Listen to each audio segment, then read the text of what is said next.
It's time to upgrade your Crf110f's front suspension and take it to the next level.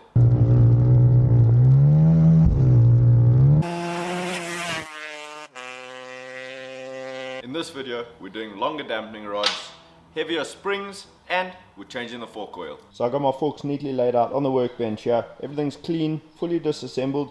The only thing I haven't disassembled is the actual fork seal in the top of the fork. Not going to worry about that in this video. Comment below if you do want to see a video on that. I'll happily do one. As far as the components I'm using today, I've just got longer dampening rods. They're not a name brand, but you do get BBR and all those kinds of things. And then my longer spring, this is actually for DT175 from the 80s. Now remember, when tuning your suspension, you're doing it for your weight, your riding style, and what kind of riding you do. I do a little bit of motocross.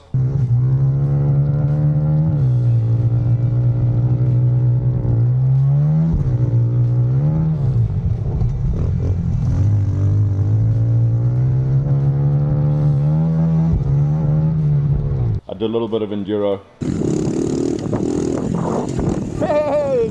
Woo-hoo-hoo!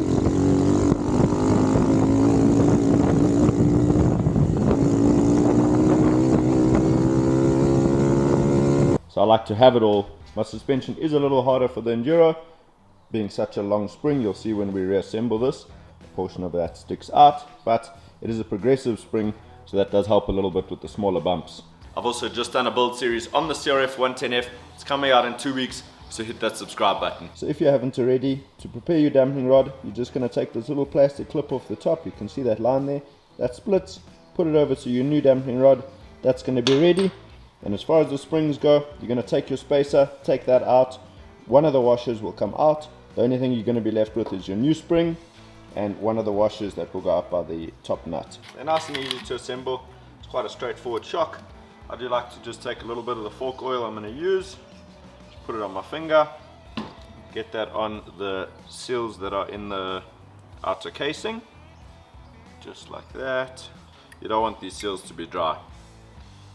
Then let's take our dust seals, just put a little bit of oil on those, and those will actually just be able to slide right onto the fork. The bottom of the fork gets an Allen key with a copper washer. If this is worn out, you can replace it. The next thing I do is just take a little bit of grease, just get it on the outside of this, so that when you put this in the bottom of the fork, like that, it doesn't want to just fall out, it stays behind a little bit. Next, we're taking our dampening rods. The spring must go underneath the dampening rod, just like that, and that slides into the top, just like that. Now that we've got all the components in here, we're going to slip that into the bottom of the fork. Because everything's lubed up, it actually goes in really easily.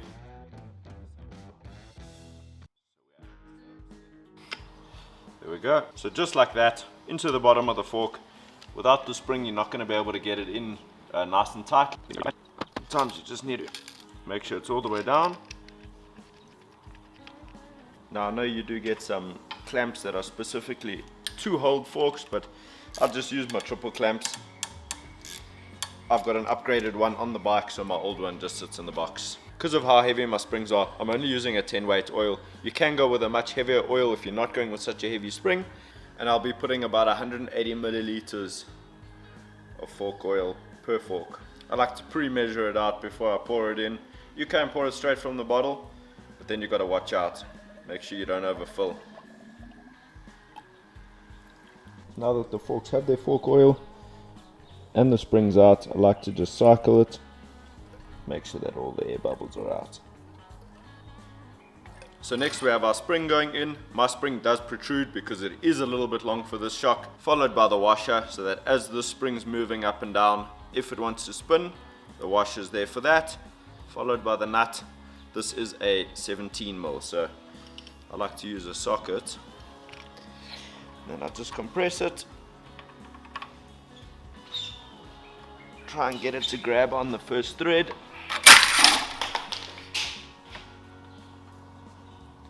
Okay, once the first thread's on, then it's really easy.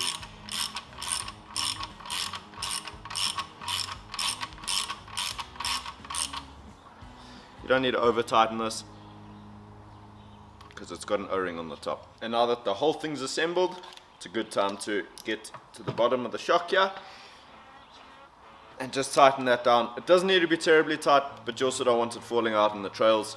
That copper washer is what's going to be keeping all the oil in the shock, so you want to make sure you're just compressing down onto that. And a quick little tuning tip, if you want to see what sort of travel you are getting at which track and that sort of a thing, put an O-ring on your fork just like the mountain bikes do. That way you can see how much travel you're getting. If you're not using all your travel, you can always go to a lighter weight fork oil or a slightly less heavy spring, and vice versa. If it's going all the way down, then you need to go a little bit harder. But this is a cheap and easy way to see exactly what your fork is doing.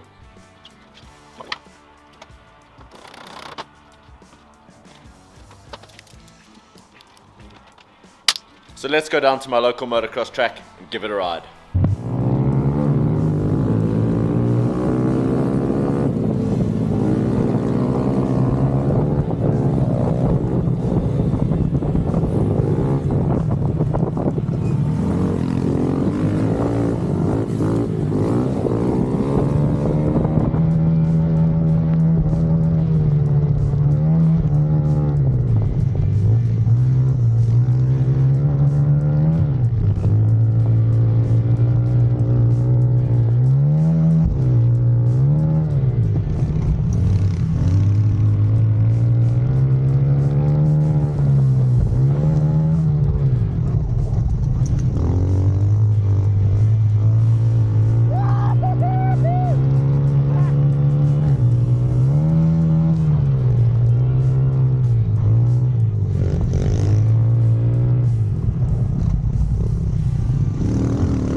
There you have it, guys. That's how easy it is to upgrade your 110 suspension. Be sure to subscribe. I've got the full build coming for this 110, and we're going to go and hit the track.